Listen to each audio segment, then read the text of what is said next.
You're listening to the Naked Pravda. This is Meduza's first and only English language podcast, so please don't be shy about recommending us to your friends and leave a review on Apple Podcasts or wherever you're tuning in.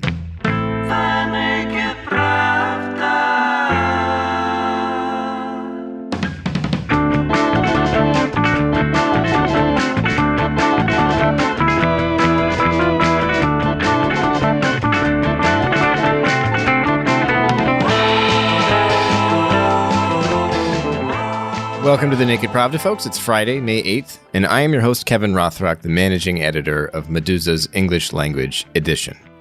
And this is the show where we take a broader look at some of the issues highlighted in Meduza's own reporting. On today's episode, we'll sit down with Roman Badanin, the founder and editor-in-chief of Project, which is a Russian investigative journalism project launched in 2018 that more people should know about. Badanin has previously held top editorial positions at many of Russia's best respected independent news outlets, including Forbes Russia, RBC, and TV Rain. Just before he got Project off the ground 2 years ago, he was also an international fellow at Stanford University. So yes, Mr. Badanin is an impressive guy, but the reason we're talking to him now has to do with the latest winners of one of journalism's most coveted awards, the Pulitzer Prize for International Reporting. I need to interrupt my own opening monologue here to warn you that throughout this podcast episode, I'm going to mispronounce Pulitzer because it's the Pulitzer Prize. It's not the Pulitzer Prize, even though the way the word is spelled, it should be pure, the pure prize. It's not the pur prize, but I messed it up. It's already recorded. It looks like Pulitzer, but it's pronounced Pulitzer. That's just a word of warning for you folks. Saddle up for the Pulitzer episode, but it should be Pulitzer. 4 days ago, the prize board did what it's done many times before and awarded this prize to the staff at the New York Times, bestowing this year's honor for, and I'm quoting here, a set of enthralling stories reported at great risk exposing the predations of Vladimir Putin's regime. The winning work includes 6 articles and 2 videos that cover the activities of Putin-connected Russian figures in wars in Libya and Syria, elections in Madagascar and the Central African Republic, and murders in Bulgaria and Ukraine. As you can imagine, the Russian authorities didn't exactly welcome this prize selection. Just 3 years ago, in the wake of Donald Trump's surprising presidential election, the New York Times won this same award for agenda-setting reporting on Vladimir Putin's efforts to project Russia's power abroad, revealing techniques that included assassination, online harassment, and the planting of incriminating evidence on opponents. This week, after the latest Pulitzer was announced, Russia's embassy in the United States wrote on social media, "We consider this series of articles by the New York Times about Russia as an excellent collection of undiluted Russophobic fabrications that can be studied as a guide for creating false facts." Big whoop. I know, it's hardly shocking to hear that Moscow objects to an American organization celebrating American reporting about Vladimir Putin's bad deeds and predations. But the criticism of this year's award-winning journalism doesn't end at the Russian embassy. And here we come back to Roman Badanin, who says his news outlet, Project, broke the story at the heart of at least one of the winning works that earned the New York Times its latest international reporting Pulitzer. An article by Michael Schwartz, released in November 2019, titled "How Russia Meddles Abroad for Profit, Cash, Trolls, and a Cult Leader," which appeared 8 months after Project's Master and Chef, How Yevgeny Prigozhin Led the Russian Offensive in Africa, and repeats many of the same findings. Both reports chronicle the same events, Madagascar's 2018 presidential election and Russians' role in the campaign, and both articles also describe many of the same circumstances and characters, like the Russian political strategist whose support shifted during the race, and even the nickname they gave the incumbent president, who ended up losing his re-election bid by a landslide. Their report about Madagascar from November 2019 repeats all the main and even secondary conclusions from our reporting about Madagascar and Africa generally between March and April last year, Badanin told Meduza. He clarifies, however, that he is not accusing the journalists at the New York Times of plagiarism. It's totally not a question of plagiarism. It's the question of, I would say, policy of hyperlinks and quotations, which is used in the New York Times newsroom. That's Roman Badanin. He says he's really only interested in getting a little recognition for his team of journalists who broke a story in March 2019 that the New York Times then covered as an exclusive in November of that year. Badanin acknowledges that the New York Times did its own fieldwork and its own reporting for this story, but he questions the editorial decision not to acknowledge Precht's earlier work. For me, he told Meduza, the main issue is something else. Nowhere in this story did they acknowledge that we'd already reported on this topic. Either they were unaware of our work, which would be a professional issue, or they didn't want to devalue their own work with links to some small media outlet in Russia, in which case this is an ethical problem. In my world, this fact deserves to be marked, at least hyperlinked. That's my position. You know, I'm a journalist with almost 20 years of experience. Reading Michael's story on Madagascar, I saw that he made this road by himself. I mean, he met with the sources, he traveled to Madagascar, he found some documents on behalf of Dossier Center, but anyway, he did this job. And well, in terms of journalism, he made excellent job. But there is one nuance. He didn't credit the people who did the same, almost the same, months before him. Can you explain, like, when you were involved in putting out this report on Prigozhin's activities in Africa and Madagascar specifically, what kind of research or field work was necessary to put together that? Because, you know, as you said, the New York Times, they put a reporter on the ground, they did their own work. What exactly went into producing your article? Can you explain a little bit about the process that was involved there? I guess we did almost the same, except travel to Madagascar, because, well, in terms of Russian media, it's too expensive. And at that moment, it didn't look like something necessary, because we found all the Prigozhin operatives who worked there, we found them in Russia and talked to them.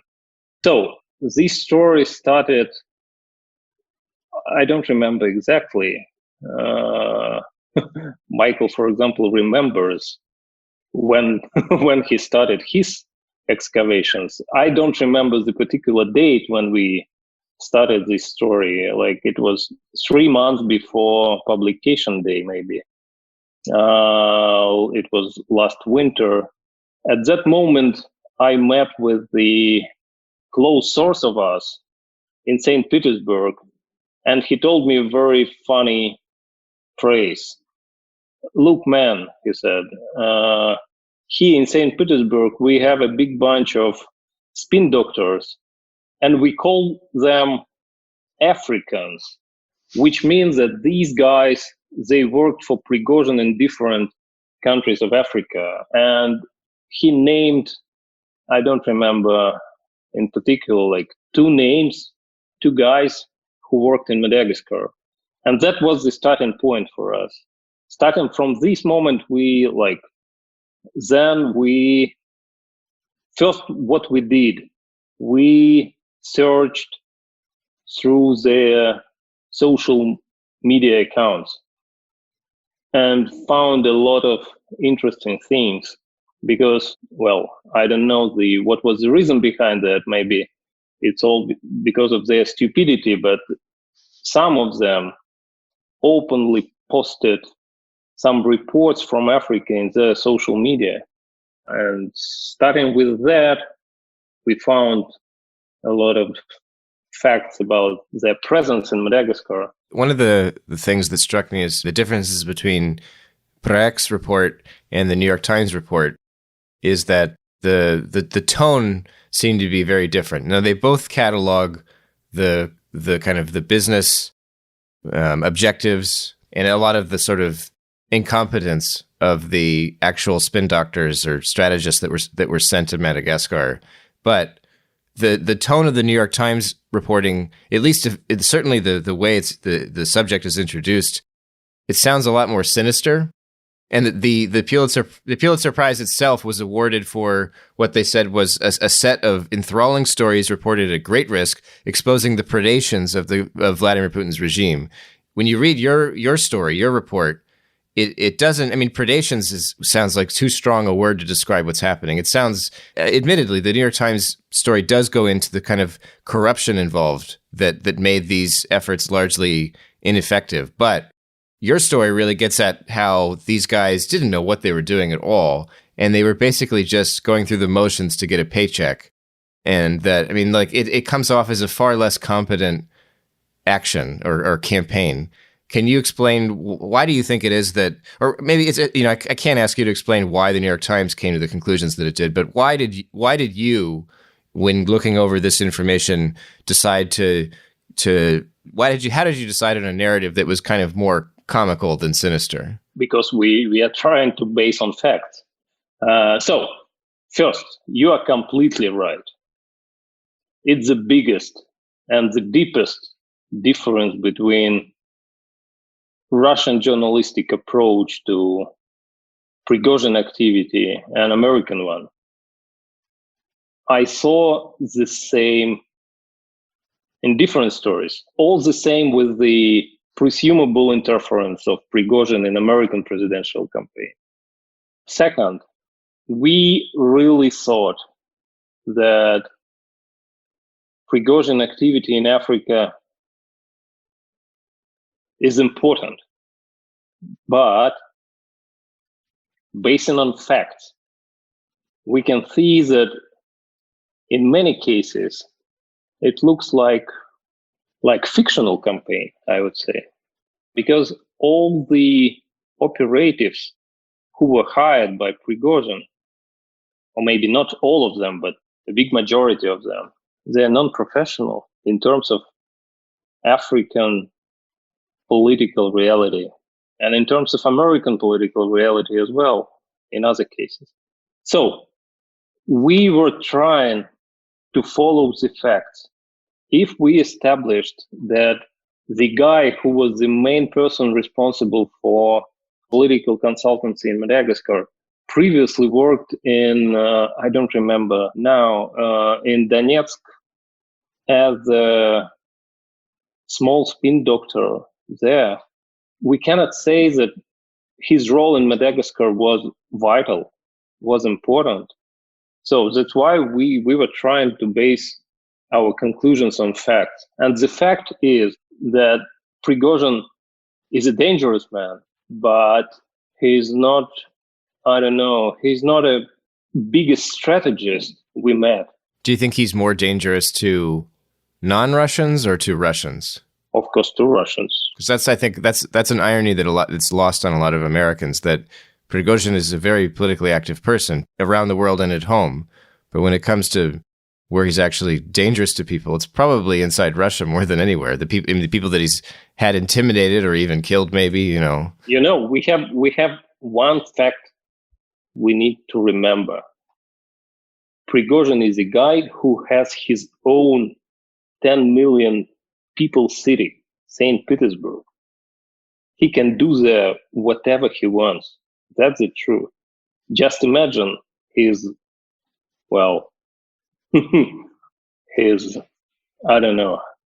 let's say, his power. Michael Schwartz, the author of the New York Times award-winning Madagascar report, which is, of course, remarkably well reported, from on the ground no less, and every bit well written as you'd expect. Well, Michael declined to appear on this podcast, but he did respond directly on Twitter to Badanin and several other Russian journalists who have complained about the absence of references to their work in the New York Times reporting. Tweeting in Russian, Schwartz said he's never once used information published by Precht or any other outlet without mentioning them or linking to them. He says he started researching Madagascar's presidential elections in January 2019, when he first learned about the local role of Russian political strategists from documents provided by an investigative outlet called the Dossier Center. A New York Times spokesperson told Meduza roughly the same thing over email. Since we don't have a living, breathing guest to represent the New York Times, my new news editor at Meduza, Eilish Hart, will read aloud the newspaper's response to Meduza as it pertains to the Madagascar reporting. Eilish speaks French too, so her reading spares you my murdered pronunciation of the name of a French newspaper that appears in this text. Take it away, Eilish. The New York Times clearly and openly cited numerous sources, including competitors, in its coverage. The Times began reporting on Russian activities in Madagascar in January 2019, when Michael Schwartz was given documents by the Dossier Center, the London-based organization credited in the Times article. As explained in the Times article, the Dossier Center provided Michael with the names of Russian operatives working in Madagascar and copies of internal communications by Prigozhin operatives discussing their plans in Madagascar. As explained in the Times article, the Dossier Center said the information had been obtained directly from moles working within Mr. Prigozhin's organization. Michael used this information as a launching pad for reporting on the ground in Madagascar and elsewhere around the world. He spent months independently confirming the information provided by the Dossier Center through interviews with political operatives, government officials, and political candidates in Madagascar. Michael and his reporting partner in Madagascar, Gaël Bourgia, also spent many months to expand the reporting beyond the materials provided by the Dossier Center to piece together the Russian operatives' actions in Madagascar and figure out how the effort was linked to Vladimir Putin himself. Project Media's report was published months after Michael had begun reporting on the subject. He did not use any material published by Project Media. It's worth noting that other news outlets, including the BBC, had also written about the presence of Russian operatives in Madagascar, and the Times story cited a publication in Madagascar, La Gazette de la Grande Île, which had documented some of the Russian actions in the country months before the Project Media report. The Times story also quoted a newspaper publisher who had worked with the Russians. Now, as I mentioned at the outset of today's show, this isn't the first time Russian investigative journalists have taken issue with the New York Times prize-winning reporting on Russia. 3 years ago, the New York Times also won the Pulitzer Prize for international reporting. Like today, the Times faced allegations from the Russian media. In this case, Meduza, it so happens, that Russian investigative journalists first broke the stories that later attracted American reporters' attention. One of the winning works from 2016, written by New York Times Moscow correspondent Andrew Kramer, and titled How Russia Recruited Elite Hackers for Its Cyber War, largely repeated the content found in two articles written earlier by Meduza special correspondent Daniil Turovsky. The Times cited one of these stories in its text. As they do now, spokespeople for the New York Times argued then that the newspaper's award-winning work was the result of original reporting, stating that citations were made where necessary.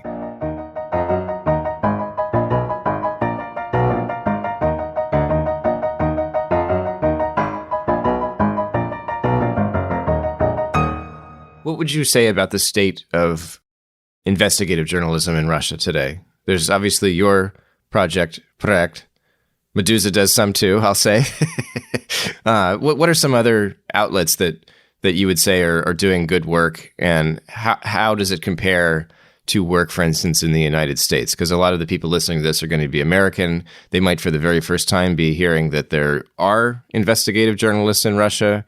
What would you tell an American who's surprised to hear about investigative journalism in Russia? How would you explain its existence and who's doing the best work? Well, the most surprising thing I can share with you that all of a sudden, right now, there is a good situation in Russia for investigative journalism.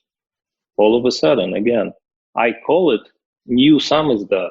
Of course, you know what samizdat is. It's the very interesting phenomenon of late Soviet Union when thousands of people across country rewrote, republished, and distributed prohibited literature, prohibited journalistic works, prohibited music, and so on.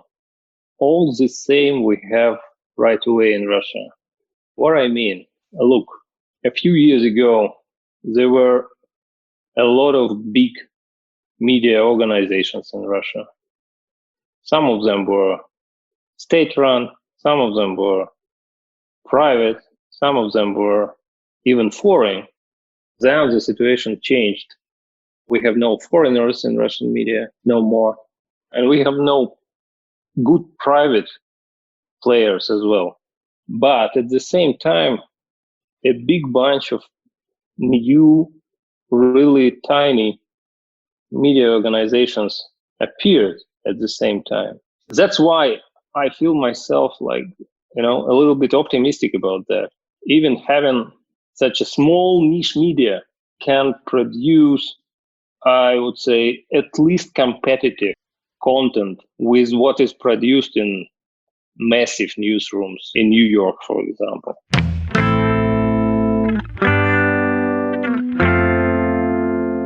You've been listening to The Naked Pravda, a podcast that highlights how Meduza's top reporting intersects with the wider research and expertise that exists about Russia.